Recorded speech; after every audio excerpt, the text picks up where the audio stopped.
Like a sorcerer's mad apprentice, Donald Trump conjures a tsunami of self that swamps our waking hours. A gyrating stock market.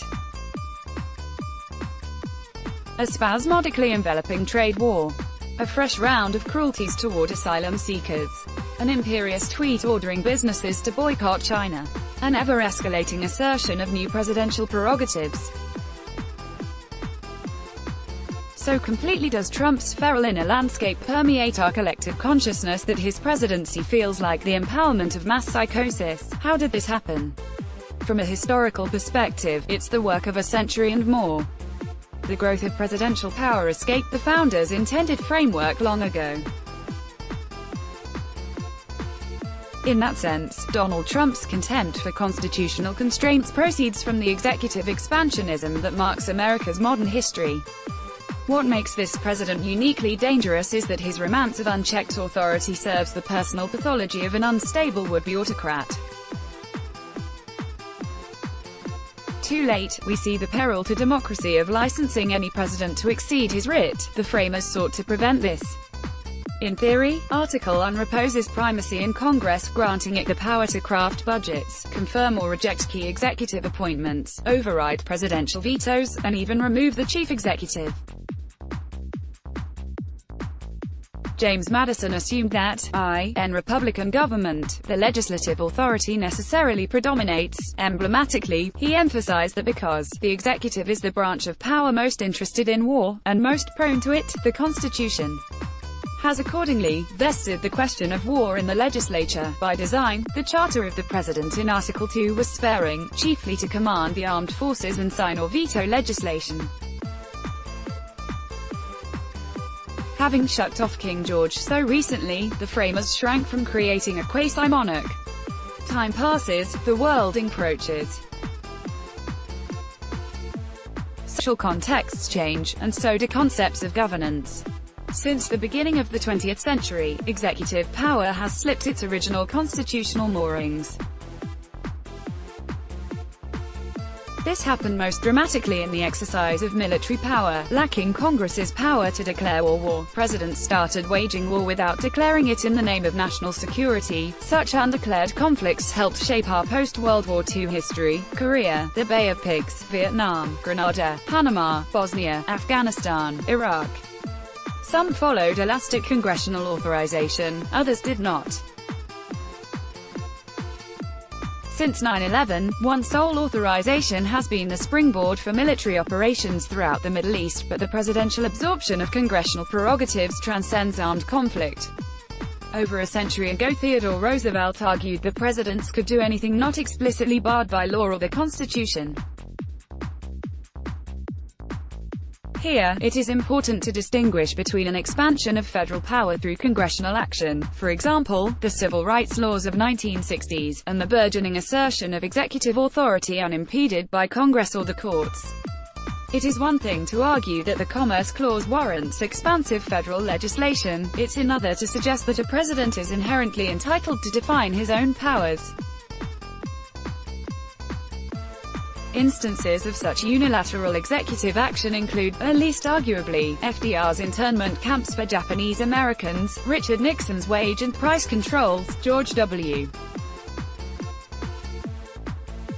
Bush's executive order expanding access to federal grants for faith-based charities, Barack Obama's executive order protecting Dreamers, and Trump's unauthorized reallocation of monies appropriated to the military to build his vaunted wall, invoking the pretext of a national emergency. This last provides a good example of how far executive power has outstripped that of Congress.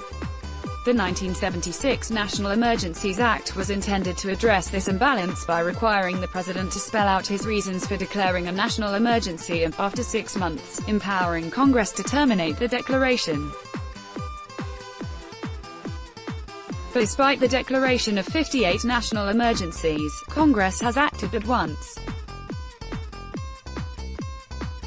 Some argue, further, that congressional legislation has delegated such broad powers to administrative agencies that the administrative state far exceeds any legislative mandate.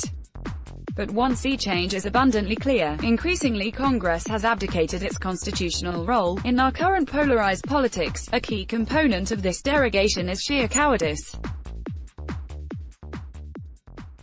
In National Review, Senator Mike Lee wrote, "What Congress wants today is to be weak, for fear of the political consequences of hard choices." When deferring to the executive won't provide sufficient cover, all too often Congress punts issues to the courts. Inevitably, America's democratic governance has decamped from Madison's constitutional architecture. An elective despotism was not the government we fought for, he admonished, but one in which the powers of government should be so divided and balanced among the several bodies of magistracy as that no one could transcend their legal limits without being effectually checked and restrained by others. Good luck with that. Juxtapose Madison with his philosophical and psychological antithesis, the constitutional Philistine Donald Trump. Says Trump, "I have the right to do whatever I want as president," Trump proclaims. And Madison would blanch at a Congress run by craven partisans who abdicate their legislative authority to suit Trump's thirst for power. In this vacuum, Trump seeks to misappropriate presidential authority to satisfy his political and psychological needs. Here, the imperial presidency merges with unbridled sociopathy. To start, Trump's Justice Department has affirmed that he cannot be indicted for obstructing justice in the Russian investigation, or for any other criminal conduct. This solidifies a dangerous departure from democratic rule first stated by the Justice Department under Nixon and then Bill Clinton. Alone among Americans, a sitting president now transcends law. Emboldened, Trump and his appointees routinely disdain congressional oversight and legal or constitutional constraints.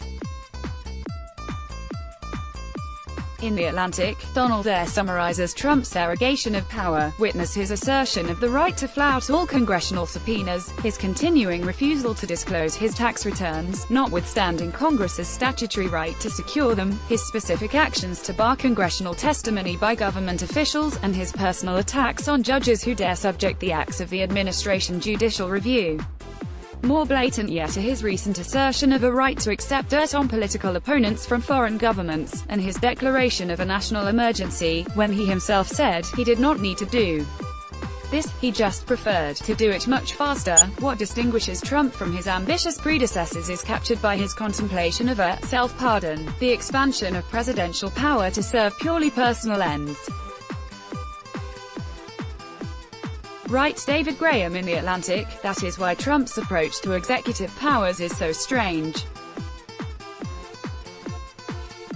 Most of the new powers he is claiming are about self-preservation. They arise not out of any public demand, nor out of any desire to accrue powers to the presidency itself. They are almost entirely motivated by personal, seemingly narcissistic reasons. This is in keeping with his view of the presidency less as a vehicle for any specific policy agenda and more as a vehicle for self-glorification. Trump ran for the presidency for personal reasons, and he is expanding its power for personal reasons. In other words, our constitutional checks and balances have so eroded that the presidency can be, and has been, hijacked to serve the ineradicable pathology of a man who would obliterate that design altogether. For Trump, even public policy is personal. The only organizing principle for his wildly oscillating stances is the desire to perpetuate himself in office by any means available. That includes stacking the remaining constitutional check on executive overreach, the judiciary. As Philip Rotner wrote here in the Bulwark, Trump has weakened judicial guardrails by salting the federal judiciary with politically sympathetic judges, an alarming number of whom received not qualified ratings by the American Bar Association. Meanwhile, the Trump-made Supreme Court has issued a series of straight party line 5-4 decisions that have weakened the guardrails against the expansion of presidential power. The court affirmed Trump's authority to restrict travel from mostly Muslim countries, upheld transparent, politically motivated voter suppression laws, ruled that immigrants held in detention facilities have no right to a hearing to decide whether they were being legally held, and declared open season for state politicians to rig elections by political gerrymandering. One looking for the Supreme Court to constrain Trump's further assertions of executive power may expect too much. His latest appointee, Brett Kavanaugh, seems likely further to tilt the court towards supporting a presidency unbound by legal limits. One ominous sign is his attitude toward United States v. Nixon, wherein the Supreme Court denied Nixon's assertion of executive privilege to withhold tape recordings that exposed his obstruction of justice. Kavanaugh, reports the Associated Press, has posited that the case was wrongly decided, because it took away the power of the president to control information in the executive branch. By this standard, a president can withhold at will information sought by Congress or the courts, including evidence that he has violated the law and thereby committed a potentially impeachable offense. Equally troubling, Kavanaugh joined the 5-4 Republican majority of the court in refusing to stop Trump from transgressing Congress's legislative authority by reallocating to the wall $2.5 billion granted the military for other purposes. The constitutional context is striking. Trump acted after Congress had expressly refused to appropriate monies for the wall, provoking a costly government shutdown, a naked assertion of his power to gut the budgetary authority granted Congress under Article 1. In response, for the first time ever, Congress rejected a president's emergency declaration, though it couldn't overcome his veto, effectively siding with Trump. The court overruled a lower court decision that Trump's action exceeded his lawful authority, allowing Trump to proceed. In doing so, the justices ignored a congressional brief stating that, under our constitutional scheme, an immense wall along the border simply cannot be constructed without funds appropriated by Congress for that purpose. And so Trump can emasculate a congressional statute, and Congress's explicit constitutional powers, simply to satiate his political base. Little wonder, then, that he feels free to attack our intelligence agencies and undermine our electoral processes to protect his grip on power. Take the slanders he directs at those charged with protecting America's national security. To be sure, before the mid-1970s, the CIA and FBI spied on political actors from the John Birch Society to Martin Luther King. But when these activities were uncovered, a consensus emerged that these critical agencies should be free of political pressures. But this bipartisan resolve did not survive Trump's blatant subservience to Russia. He has attacked the CIA and the FBI for investigating the numerous ties between his campaign and Kremlin-connected Russians. With an insidious combination of self-protection and proactivity, he disdains the warnings of his own intelligence appointees concerning Russia's intrusion to influence our 2016 presidential election, and their plan to do so in 2020. Stop to consider this. Recently, the Senate Intelligence Committee reported that 21 states were targeted by Russian hackers in 2017, exploring how to hack statewide election results. These intrusions, the committee stated, serve Russia's larger goal, undermining the integrity of elections and American confidence in democracy. Yet Senate Majority Leader Mitch McConnell is helping Trump by trampling on the separation of powers. He has blocked 2 pieces of legislation designed to safeguard our elections in 2020 by requiring paper ballots and voting machines not directly connected to the internet. There is nothing partisan about either legislative proposal, except that they could keep the Russians from helping Trump win re-election. Plainly, Trump prefers subverting democracy with the help of a foreign autocracy that loathes it, and the cynical and supine Republican leader of the Congress that James Madison conceived of as a barrier to executive overreach. Nor is McConnell alone in helping Trump subvert the framers' design. In Attorney General William Barr, Trump has found the perfect avatar to convert his authoritarian cravings into unmediated executive power. For many decades, Donald Eyre writes, Barr had a vision of the president as possessing nearly unchecked powers. Barr's most naked assertion occurs in his unsolicited memo to the Justice Department prior to his appointment, which insists that Robert Mueller's obstruction theory is fatally misconceived, and would do lasting damage to the presidency. Barr is more than Trump's surrogate. Given the former's ambitions for expanding presidential power, Trump is Barr's instrument. Consider Barr's foundational principles, emphasized in his own italics. Constitutionally, it is wrong to conceive of the president as merely the highest officer within the executive branch hierarchy. He alone is the executive branch. As such, he is the sole repository of all executive powers conferred by the Constitution. Moreover, the Constitution vests all federal law enforcement power, and hence prosecutorial discretion, in the President. Accordingly, Barr concludes, there is no limit on the President's authority to act, even on matters which concern him or his own conduct. Therefore, Congress could not make it a crime for the President to exercise supervisory authority over cases in which his own conduct might be at issue. In sum, the President can violate the law as he likes, immune from law itself. In dangerous confluence, Barr's extra-legal presidency feeds Trump's psychological need for unbridled power. Catalog Barr's actions as Attorney General, he defied congressional demands for testimony and documents. He preempted Mueller's report by misrepresenting its contents to further Trump's false claims of exoneration and contradicting its conclusions by absolving Trump of obstruction. He ignored Mueller's protests regarding his summary mischaracterization, and he mischaracterized the report, yet again, just hours before its release. Further, he accused the FBI of improperly spying by investigating Trump's connections to Russia.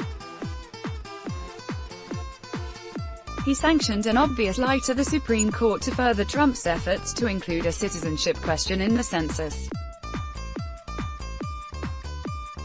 He tried to skirt the court's ruling until the DOJ lawyers involved attempted to resign. He moved to block the House from investigating Trump's finances.